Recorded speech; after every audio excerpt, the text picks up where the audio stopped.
এখানে বেশিক্ষণ থাকলে মাথা নষ্ট হয়ে যাবে। এই শোরুমে ঢুকলে মাথা নষ্ট হবার কি কারণ থাকতে পারে?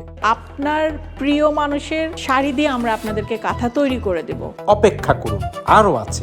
মায়ের নামে উনি গয়না বানাবেন এবং সেই গয়না বাজারে বিক্রি হবে ওনার মায়ের নামে। এমন শত শত অবাক করা গল্প জমে গেছে, কি শুনতে চান তো? কেউ হয়তো কাঁথা সেলাই করতে পারে, বাট সে জানে না যে আমি সেলাই করে এটাকে আসলে অর্থ কিভাবে উপার্জন করতে পারি। আপনি উদ্যোক্তা হতে চান, আপনাকে টেনে তুলতে কাজ করছে রূপকথার আপনি এখানে যত প্রোডাক্ট দেখবেন প্রত্যেকের প্রোডাক্ট কিন্তু তাদের নিজস্ব নামেই বিক্রি হচ্ছে। সো আমরা শুধু একটা জায়গা করেছি, নিজের পণ্য নিজ ব্র্যান্ড নামেই এখানে সাজানো থাকে। আপনার চিন্তাকে কিভাবে বাস্তবে আনছেন তারা? এটাকে রূপকথা নাম দেওয়ার পেছনে একটা আছে যে সবার একটা স্বপ্নের জগৎ থাকে, যে সে ড্রিম করে আমার একটা কিছু হবে। সো ওইটাই অনেকটা রূপকথার মতো, যে কারোটা বাস্তবে হয়।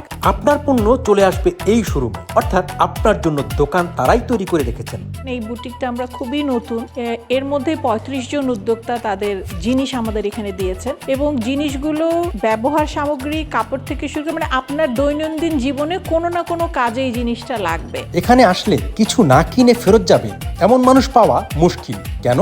হয়তো দুই একটা জিনিস আছে আমরা শখে সাজানোর জন্য কিনি, বাট বাকি বেশিরভাগ জিনিসই আমার ব্যবহারের জন্য কোনো না কোনো কাজে আপনার লাগবে। কিভাবে উদ্যোক্তাদের এক প্ল্যাটফর্মে আনছে রূপকথা? উদ্যোক্তারা দিচ্ছেন এবং সেখানে বড় উদ্যোক্তাও আছেন, আবার একদম ক্ষুদ্র উদ্যোক্তাও আছেন। ভাবতেও পারবেন না আপনার প্রিয় শাড়ি দিয়ে কি তৈরি করছেন তারা। 3টা পুরনো শাড়ি আপনার যে কোনো প্রিয় মানুষের, এবং সাধারণত আমরা মা, দাদি বা নানির শাড়িগুলোই ব্যবহার করি। আমাদেরকে দিয়ে গেলে আমরা 2 মাসের মধ্যে একটা কাঁথা তাকে তৈরি করে দেবো। নারায়ণগঞ্জের জামদানি আছে আমাদের কাছে, টাঙ্গাইলের তাঁতের শাড়ি আছে, সিরাজগঞ্জের যে তাঁত আছে ওখানকার শাড়িও আমরা এনে। তারপর পাঞ্জাবি আছে, যে পাঞ্জাবিগুলোর কাপড়গুলো আবার আমাদের দেশে তৈরি হয়, পাঞ্জাবিগুলো এখানে তৈরি হচ্ছে। পাটজাতের ব্যাগ আছে, চামড়ার ব্যাগ আছে, পার্স আছে, কাপড়ের ব্যাগ আছে, বিভিন্ন আকারের ব্যাগ আছে। শুধু তৈরি উদ্যোক্তা নয়, উদ্যোক্তা তৈরির পেছনেও ভূমিকা রাখছে। সারা বাংলাদেশে ধরেন অনেক বছরই নারীদের উদ্যোক্তা হিসেবে তৈরি করার পেছনের একটা কাজ আমরা করেছি, যাতে নারীরা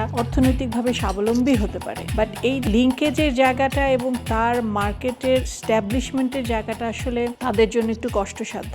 ওই জায়গা থেকে আসলে যেহেতু নারীর অধিকার নিয়ে বা মানুষের অধিকার নিয়ে এমজিএফ কাজ করে, আমাদের একটা চিন্তা যে আমরা তাহলে এই জায়গাটাতে তাদেরকে ওই অ্যাক্সেসটুকু দেওয়ার ক্ষেত্রে একটা প্ল্যাটফর্ম হিসাবে কাজ করে দেখি না কেন। তো সেই চিন্তা থেকেই রূপকথার জন্মে। একদম প্রান্তিক জনগোষ্ঠীর মধ্যে ছোট ছোট উদ্যোক্তা, বেশিরভাগই মহিলা, আবার পুরুষও আছেন। তো ধরেন আমরা হয়তো তাকে একটা ট্রেনিং দিয়েছি যে সে কিভাবে এই কাঁথাটা সেলাই করার পরে বিক্রি করতে হলে তাকে আসলে কোন কোন জায়গায় কিভাবে যেতে হবে, কার সাথে যোগাযোগ করতে হবে, বা টাকা পয়সার হিসাবটাও কিভাবে রাখতে হয়, ব্যাংকে একটা অ্যাকাউন্ট খুলতে হয়, এইগুলোর প্রশিক্ষণ আমরা অনেক উদ্যোক্তাকে অনেকভাবেই দিয়েছি। কেউ ধরেন হয়তো বাজার থেকে হলুদ মরিচই কিনে সেটাকে সে গুঁড়া করে প্যাকেটজাত করে সে বিক্রি করছে। যেমন পার্বত্য অঞ্চলের ওইদিকে আপনি জানেন যে অনেক হলুদ হয়, মরিচ হয়। তো এগুলো ওই আদিবাসী যারা আছেন তারা কিভাবে প্যাকেটজাত করে বিক্রি করবেন, ওই জায়গায় হয়তো তাদেরকে আমরা এরকম ট্রেনিং দিয়েছি। একজন